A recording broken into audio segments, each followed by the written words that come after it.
ठीक है, पहले इसका मॉडल देख लेते हैं क्या है ये। और ये है HP का 15-BS670TX। ये आया अपने पास नो डिस्प्ले कंडीशन में। और खोलने से पहले इसका थोड़ा सा हालत एक दो जगह पर कुछ सही नहीं लग रहा है, जैसे कि ये हिंज जो है ये उखड़ रही है,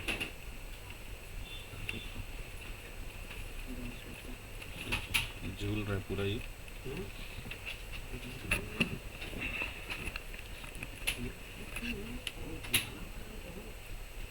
इसका हिंज वगैरह नीचे से ना टूटा होगा, थ्रेड वगैरह इसका। तो ये काम तो बाद में है, फिर भी चल दिखाने के लिए तो रहेगा सामने में लेकर। कीपैड वगैरह को फिलहाल टेप को खोलने की ज़रूरत यहाँ पे नहीं है।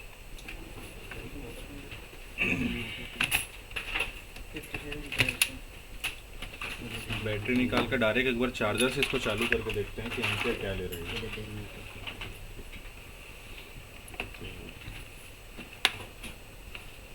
बड़ा डर है इसको बॉडी टूटने का भी है।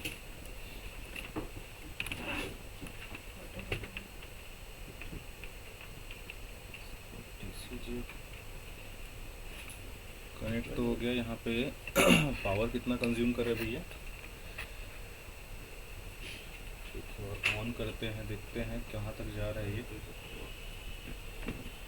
600-800 के आसपास है। पावर कंजप्शन सही है, लेकिन यहाँ पे डिस्प्ले वगैरह कुछ भी नहीं है इसमें। ठीक है, कीबोर्ड में नम लॉक कैप्स लॉक कुछ भी नहीं है यहाँ पे। 800 के आसपास में आती है तो रुक रहा है ये। ठीक, चलो ओपन करते हैं सीधा। दे देना और स्क्रू ड्राइवर दिखा।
टेप लगा हुआ है इसका टेडी वाले कवर के लिए।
ज़्यादा जाला वाला लगा हुआ है इसमें।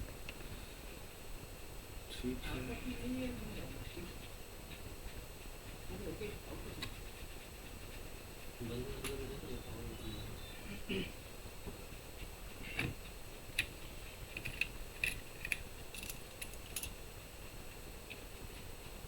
इसको ब्रश मार के आता हूँ।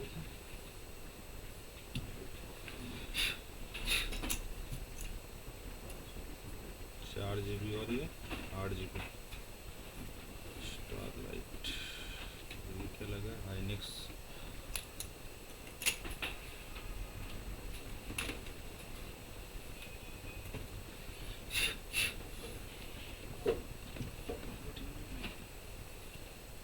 नहीं लगेगा,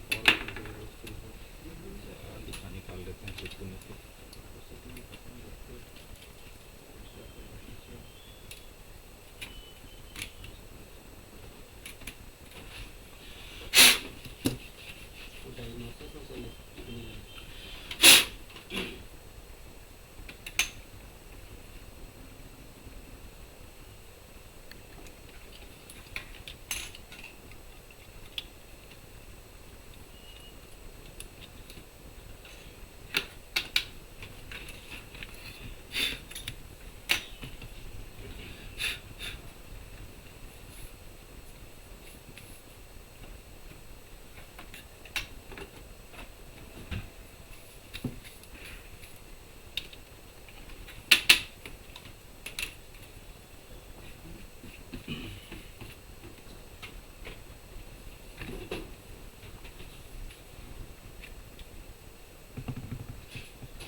यूजर दिखा।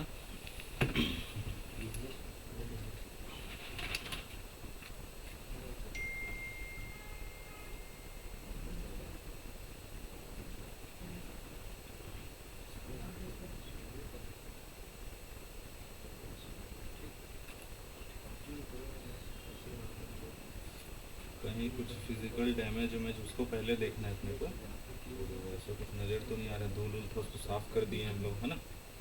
एम्पियर भी अच्छा खासा कंज्यूम कर रहे थे ये। तो एक बार देखते हैं, चलो पावर लगा करके।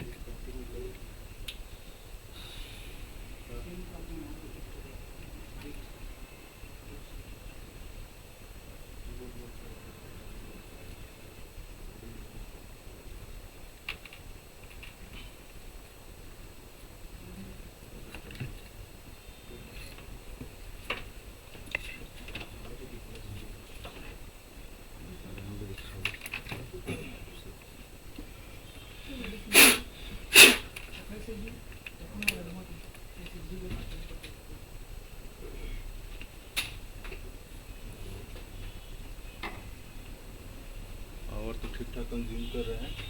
अपना पेन ड्राइव में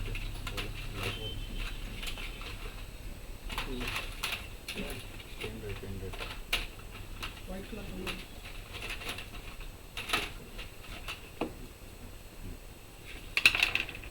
फ्लेवर आ रहा होगा तो इसको हम लोग चेक कर सकते हैं बिना कुछ कनेक्ट किए। तो यहाँ कुछ भी नहीं आ रहा है वैसे तो। बंद करके एक बार फिर चालू कर लेते हैं इसको। 600 में जाके रुक गया, 1 किए।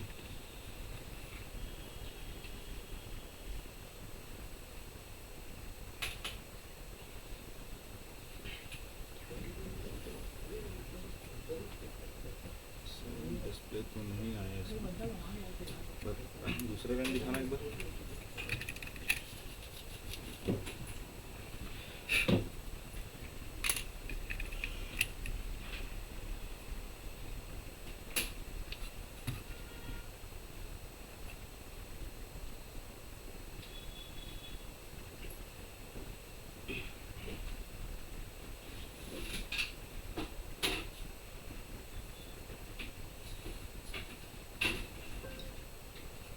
इसमें भी वही सेम है, 600, 630 के आसपास जा कर के अपनी क्या हो रहा है, रुक रहे हैं ना। पेन ड्राइव पे एलईडी लगी हुई है। जैसे मतलब कीबोर्ड माउस अगर बोर्ड में अगर डिस्प्ले देते रहता है ना, अगर जैसे प्रोसेस कंप्लीट हो गया है, डिस्प्ले आज जैसे कीबोर्ड में नम लॉक कैप्स लॉक दबा प्रेस कर चेक करते हैं, वैसे इसमें उसका लाइट लगी है तो ब्लिंक करना चालू कर देता है। डेटा प्रोसेस होता है तो, और डेटा तभी प्रोसेस होता है जब मदरबोर्ड रेडी होता है या चालू होता है। फिलहाल ये डिस्प्ले नहीं आया मतलब कि मदरबोर्ड अब जो है वो सही नहीं है, डिस्प्ले नहीं दे रहा है ये, डिस्प्ले का प्रोसेस कंप्लीट नहीं हो पा रहा। इसी के लिए चेक करना है कि इसमें ख़राब क्या है अभी।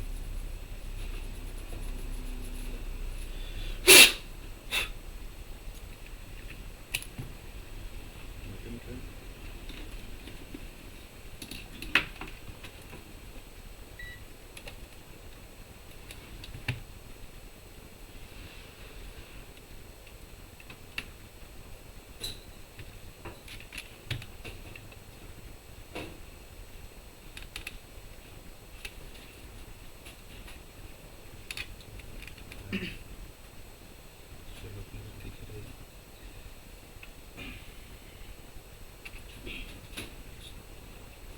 तो सप्लाई चेक करते हैं कुछ कुछ सब कॉइल पे।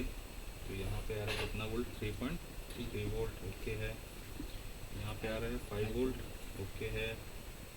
यहाँ पे आ रहा है 1.2 वोल्ट रैम का सप्लाई, ओके है। यहाँ पे आ रहा है 1 वोल्ट, ओके है। ये ग्राफिक्स वाली कॉइल होगी जो कि फ़िलहाल सप्लाई यहाँ पे कुछ भी नहीं है, और ये आएगा भी, जब तक डिस्प्ले नहीं देगा तब तक नहीं आएगा। CPU का 4 वोल्ट, तो लगभग 930 मिली वोल्ट बन रहा है, परफेक्ट है। 1.1 वोल्ट ये भी ओके है।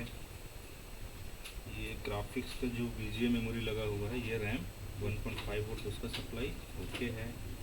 ग्राफिक्स वाली चिप का सप्लाई ओके, ठीक। तो सप्लाई लेवल पे कहीं कोई दिक्कत यहाँ पे नहीं है, सब सप्लाई अपनी जगह पे सही है, कॉमन सप्लाई है। अभी फिल भी डिस्प्ले तो नहीं दे रहा है हमारा, देखो डिस्प्ले नहीं आने का हज़ारों कारण हो सकता है, ठीक है। हमको 1 बाय 1 सब चीज़ चेक करना पड़ेगा एग्जैक्टली कारण क्या है। जैसे ग्राफिक्स चिप की वजह से हो जाता है, रैम की वजह से हो जाता है, बायोस की वजह से होता है, कहीं कोई कम्युनिकेशन की वजह से होता है, तो बहुत सारी चीज़ें केवल 2-4 सप्लाई चेक कर लेने से नहीं समझ में आएगी, ठीक है। जो हम लोग फिलहाल 2-4 सप्लाई जो चेक करके कंफर्म करें वो क्या है, एकदम प्राइमरी सप्लाई, ठीक। जब एक मदरबोर्ड ऑन होता है तो ये सारी जो चिप्स जो लगे हुए हैं 3 वोल्ट 5 वोल्ट CPU का खुद का सप्लाई, ये हमको अंदाज़ा लगाने को हेल्प करते हैं कि प्रॉब्लम कहाँ पे हो सकता है, ठीक है। समझ में इतने में नहीं आएगा जब तक पूरा मदरबोर्ड को समझेंगे नहीं। अब 1 बाय 1 हमको सब चीज़ को चेक करना है कि किस किस चीज़ की वजह से इशू हो सकता है, या क्या क्या चीज़ें इसमें सही हैं या क्या चीज़ सही नहीं है। तो देखो इसके स्टेप बाय स्टेप जाने में बहुत समय लगता है समझना कई सारी चीज़ों के। अगर पर्टिकुलर यहीं पे अगर मैं बात करूँ इस मदरबोर्ड में, अगर मैं केवल स्टेप बाय स्टेप जाऊँगा तो ऐसे कम से कम 100 सिग्नल होंगे जिसको हमको पकड़ना पड़ेगा। लेकिन कुछ काम ऐसे कि जो कि हमको भी समय कम से कम लगे, क्योंकि कस्टमर उतना तो वेट कर नहीं पाएगा, ठीक है। तो कुछ केसेस में हम लोग कुछ एक स्टेप होता है समझ, जैसे कि नो डिस्प्ले के कंडीशन में, तो फ्लो चार्ट उसका स्टेप बता दूंगा, नोट करके पहले से है अपने पास नोटपैड उसका। उसमें कुछ स्टेप्स कैसे हैं, जैसे कि सबसे पहले पावर लगाएं तो हम लोग क्या देखें हमारा जो पावर कंजप्शन है वो नॉर्मल है कि नहीं, ठीक है।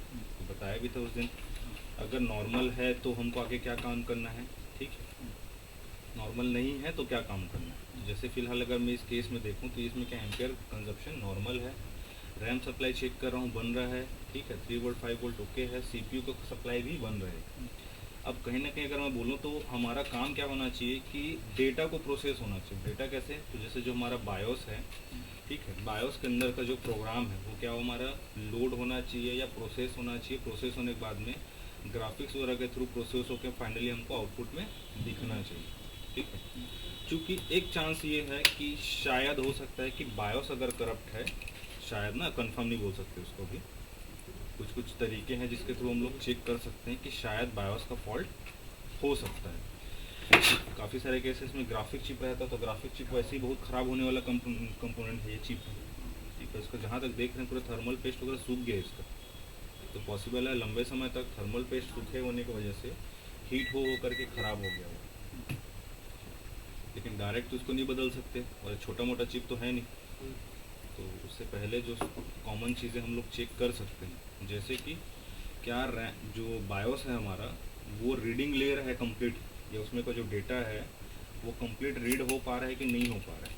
तो उसके लिए कैसे चेक करेंगे? तो मल्टीमीटर में पॉसिबल नहीं है वो, क्योंकि वहाँ पे बारी आ जाती है पल्स चेक करना है, ठीक है, फ्रीक्वेंसी चेक करना है। तो मल्टीमीटर की कैपेबिलिटी नहीं होती किसी भी फ्रीक्वेंसी को चेक करने की। मल्टीमीटर से हम लोग क्या चेक कर सकते हैं? वोल्टेज चेक कर सकते हैं, ठीक है।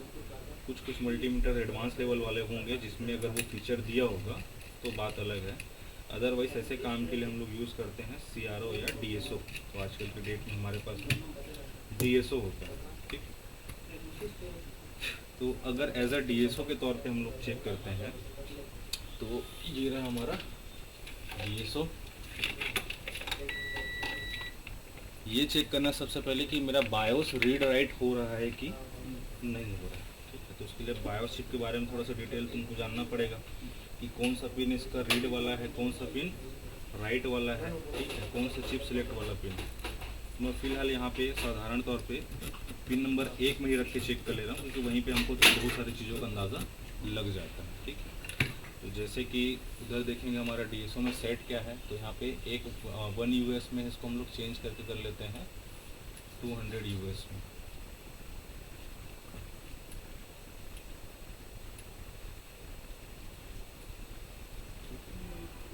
US वोल्ट जो पर डिवीज़न सेट है यहाँ पे 2, इसके बारे में आगे बताऊँगा तो समझ में आओगे, फिलहाल तो नहीं समझ, फिलहाल देखते हैं इसको, ठीक है।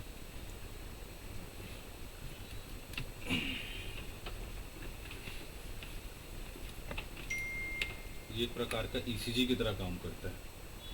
हमारे से जाते हैं कभी हॉस्पिटल वगैरह में एडमिट वगैरह होते हैं तो देखते हैं ना कि धड़कन वगैरह को रीड करने के लिए, पल्स करने के लिए लगाते हैं कुछ, वैसे ही एक तरह से रीडिंग कंप्लीट हो गया इसका।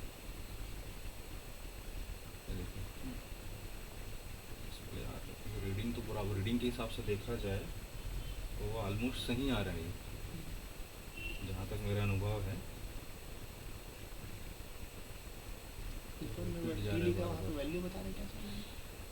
यहाँ पे फ्रीक्वेंसी जो डेटा इसके अंदर रीड राइट हो रहा है ना, उस चीज़ को यहाँ पे दिखा रहा है। टाइमिंग है वो USB वाला कीबोर्ड दिखा कर सकें, रीडिंग तो अच्छा दिखा रहे हैं, दिखा रहे कोई सा भी, कोई दिक्कत नहीं है। इसको साफ तो अच्छा से क्लियर होगा से। ऐसा लग रहा है कि जस्ट डिस्प्ले आने से पहले रुक रहा है शायद, या तो फिर डिस्प्ले आ भी रहा होगा अभी। तुम लोग को समझ में नहीं आएगा क्योंकि उस चीज़ का अनुभव नहीं है अभी। धीरे धीरे अनुभव होगा तो समझ में आना चालू हो जाएगा कितने समय में क्या रीडिंग ले रहा है, कैसे समझ पाओगे उस चीज़।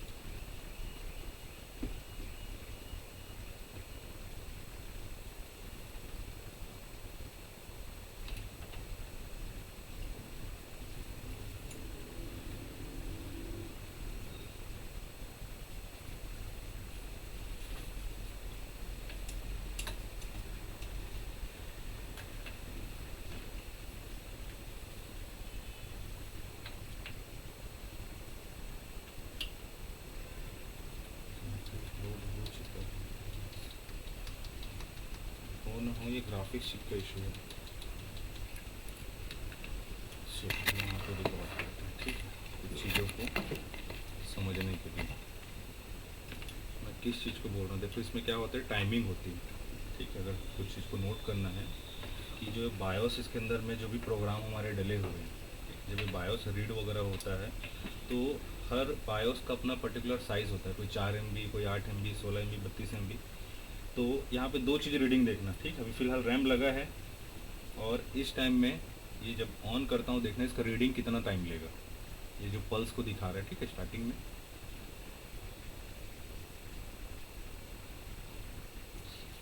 अभी भी कंप्यूटर लोड हुआ है, देखो चल रहा है रीडिंग उसका डेटा।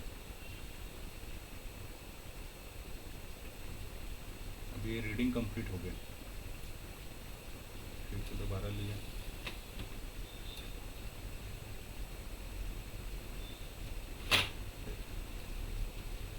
दोबारा क्या हो रहा है, बार बार रीडिंग को रिपीट कर रहे हैं, है ना, रीस्टार्ट होने टाइप। अभी ये कंप्लीट हो गया, ये ठीक है, कंप्लीट हो गया। यहाँ पे कोई अब रीडिंग नहीं ले रहा है, बोर्ड चालू है हमारा, कोई भी रीडिंग वीडिंग यहाँ पे नहीं है। टोटल हमारा डेटा जो लोड होना था वो लोड हो चुका है। अब अगर रैम को हटा देता हूँ, देखना यहाँ पे रीडिंग में कैसे टाइमिंग फ़र्क आएगा। ये पूरा लोड हो जा रहा है, वो ना हो बायोस या ग्राफिक्स का ही प्रॉब्लम लग रहा है इसमें।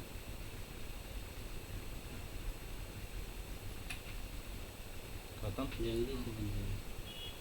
इसका मतलब मैं एक सीक्वेंस बताया था कि मदरबोर्ड में डेटा जो है कैसे सीक्वेंस वाइज पूरा घूमता है, तब जाके फाइनल हमको क्या डिस्प्ले हमको आउटपुट मिलता है।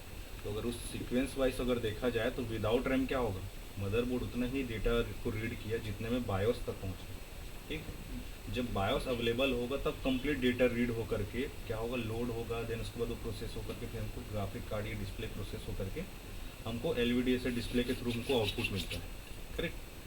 तो यहाँ पे देखो बिना रैम देखे, अब रैम लगा के देखना। यहाँ पे एक चीज़ और कंफर्म कर सकते हैं ऐसी चीज़ में कि क्या हमारा मदरबोर्ड जो है वो रैम को डिटेक्ट कर रहा है कि नहीं कर रहा है। जैसे कि देखें टाइमिंग चेंज हुआ, इतने देर में तो ख़त्म हो गया था उसमें का डेटा, ये क्या हो रहा है, डेटा अभी भी रीड ही कर रहे हैं। देखो यहाँ पूरा डेटा जा रहा है उसमें,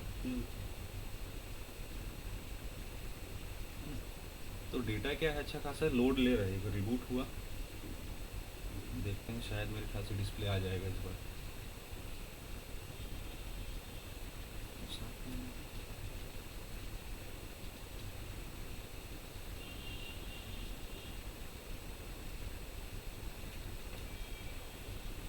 एकदम लास्ट मोमेंट पे जाके ना रुक रहे हैं।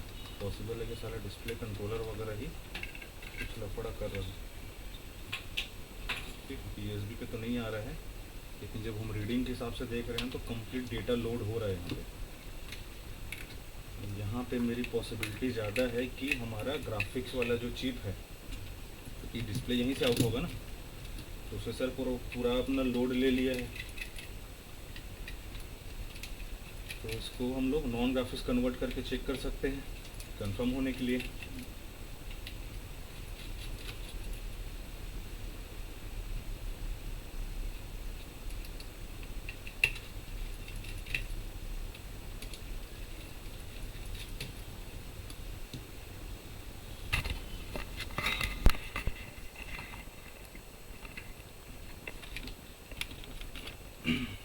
एक मिनट, थोड़ा सा इसका कंफर्म कर लेता हूँ अपने पास क्या क्या इन्फॉर्मेशन अवेलेबल है।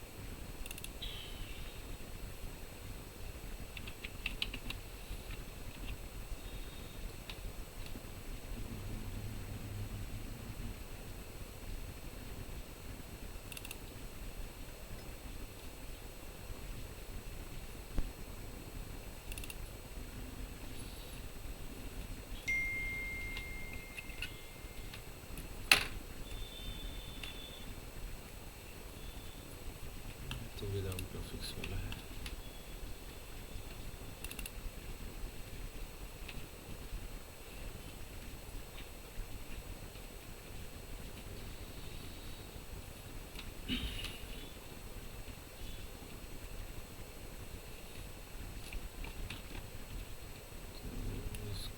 टॉप पे आ जाते हैं स्कीमेटिक पे, तो क्या दिख रहा है इसमें, ये हमारा ग्राफिक्स वाला चिप, ठीक।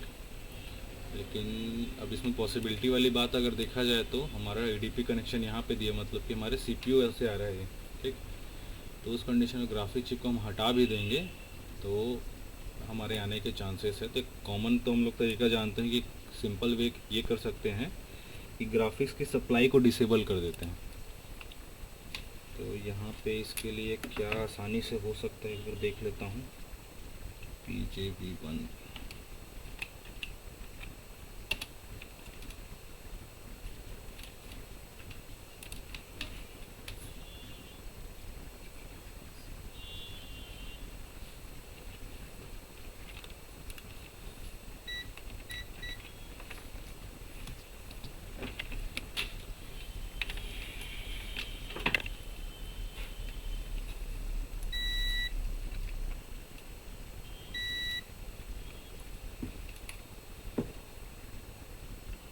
कॉइल को उठाने की जगह ना इस सेक्शन का सप्लाई को ही हटाने का सोच रहा हूँ एक बार, जो इजी रहेगा क्योंकि बोर्ड में ज़्यादा टेम्पर्ड भी नहीं होगा और अपना काम भी हो जाएगा।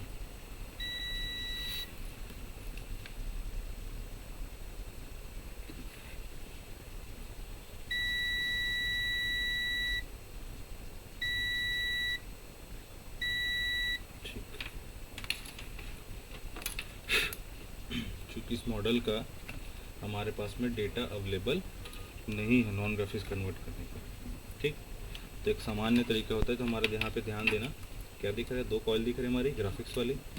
तो एक पॉसिबल है कि ये स्विचेबल ग्राफिक्स होगा, इसमें ऑटो स्विच का ऑप्शन होगा इस मॉडल पे, जनरली आजकल के नए मॉडल में सब देता है। तो अगर हम इसके सप्लाई को डिसेबल कर देंगे तो बाय डिफ़ॉल्ट ये ऑटो स्विच कर लेगा हमारे नॉन ग्राफिक्स में। ठीक है, इंटेल एचडी वाले में। इससे मदरबोर्ड में अब इस चिप को उखाड़ने के बाद चेक करूँगा तो वापस लगाना बहुत मुश्किल हो जाएगा अगर इसका फॉल्ट नहीं रहा तो।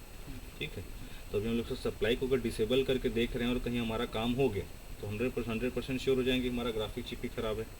ठीक है, तो वापस अगर करना होगा तो उसको हमको ज़्यादा समस्या नहीं होगा रिवर्स करना, क्योंकि मुश्किल हो जाता है कई सारे काम के लिए। तो एक तो ये कॉमन सप्लाई इसका ग्राफिक्स का कोर वाला, हालांकि इतना ही नहीं और भी 2-3 सप्लाई को बंद करना पड़ता है हमको, जैसे कि इसका रैम का सप्लाई बंद करना पड़ेगा। ठीक है, तो पहले देखते हैं कि नॉर्मल अगर इसमें से हो जाएगा ऑटो स्विच लेगा तो ठीक है, नहीं तो फिर पूरा सब मैनुअली करना पड़ेगा एक एक काम को।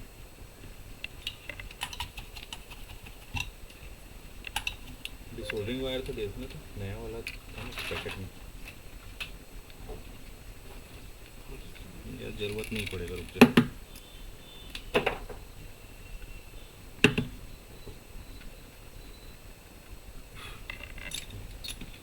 तो ग्राफिक्स वाले सेक्शन का क्या किया मैं, सीधा उस सर्किट को 20 वोल्ट जो सप्लाई रहती है उसका इनपुट वाला, उस सप्लाई को पूरा बाईपास कर दिया हूँ, फिलहाल आइसोलेट कर दिया हूँ। देखते हैं कुछ प्रोग्रेस अभी भी सेम है या कुछ अलग देखने को मिल रहा है। तो मदरबोर्ड में कुछ ज़्यादा टेम्पर्ड नहीं हुआ है ना अभी कंडीशन में, ये बहुत सफाई से काम हो रहा है कि अगर वापस हमको अगर वैसी सेम कंडीशन में करना पड़ा तो ज़्यादा मेहनत नहीं करना पड़ेगा। चिप को उखाड़ना, कॉइल को उखाड़ना एक तरीका वो भी है, लेकिन साला उसमें रिवर्स करना मुश्किल हो जाता है कई बार काम को। कस्टमर कई बार बजट नहीं जमा या जो भी रीज़न एक्स वाई रीज़न हो सकता है।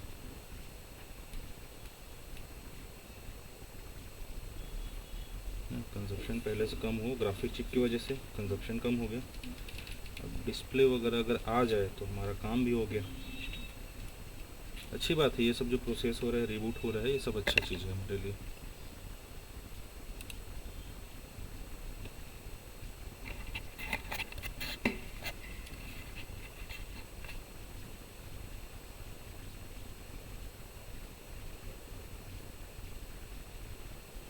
इसके डिस्प्ले को दिखा दो एक बार।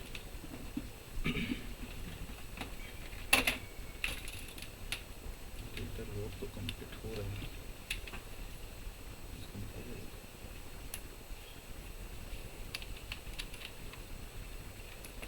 क्या पता यूएसबी भी फॉल्टी हो इसका, कई बार ये भी दिक्कत होता है ना, यूएसबी ख़राब रहता है। अब लोग चेक करने में लगे हुए हैं। तो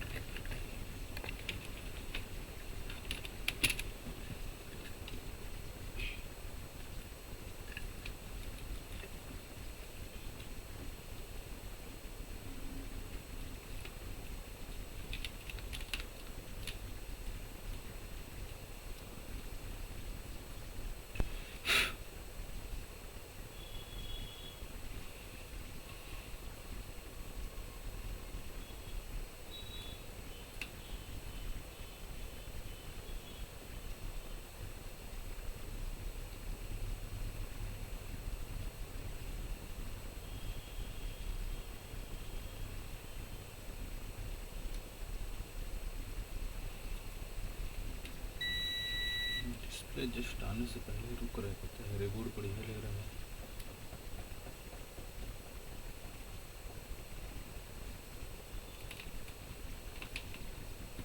यूएसबी पे भी नहीं है और स्क्रीन पे भी नहीं है।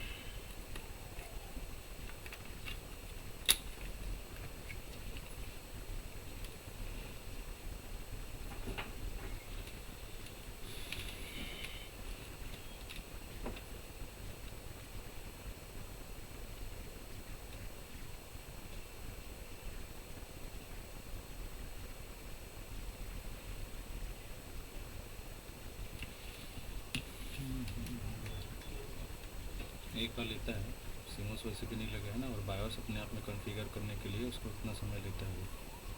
इसमें भी नहीं आया था, बायोस को भी ये करके देखेंगे, कुछ चीज़ का श्योरिटी तो है। 1 बाय 1 ही कर सकते, एक ही बार में सब काम नहीं कर सकते।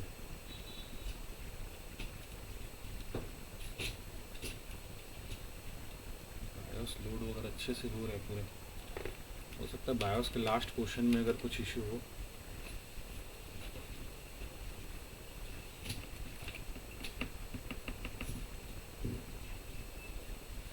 नहीं दे रहे हैं, दिखा दो दूसरा रैम।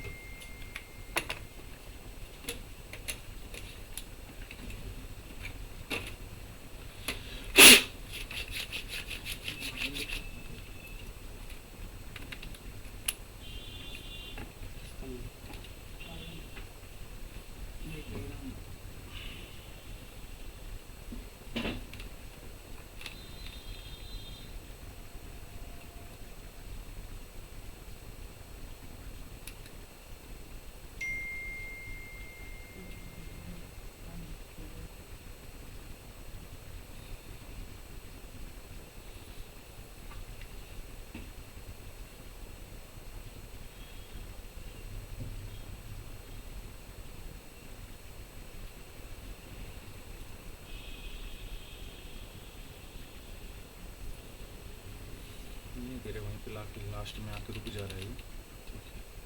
तो सेकंड हमारा सस्पेक्ट होगा हमारे लिए फ़िलहाल तो बायोस, ठीक है। या एक आध और रैम दिखा दो, हो सकता है साले दोनों रैम ही खराब है। एक आध लैपटॉप में लगा होगा, कोई नहीं से दो रैम लगा के देख लिया इसमें, दोनों का दोनों तो ख़राब नहीं होना चाहिए।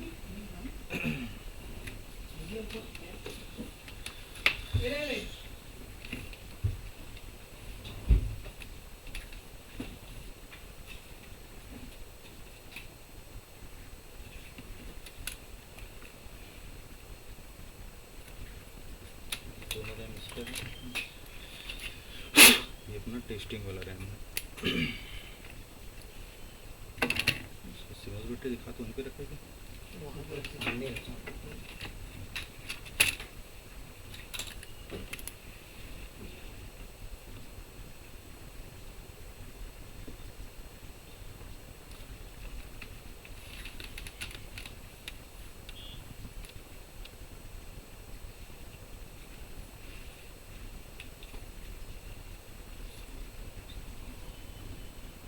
सेम हो रहा है इसके साथ भी।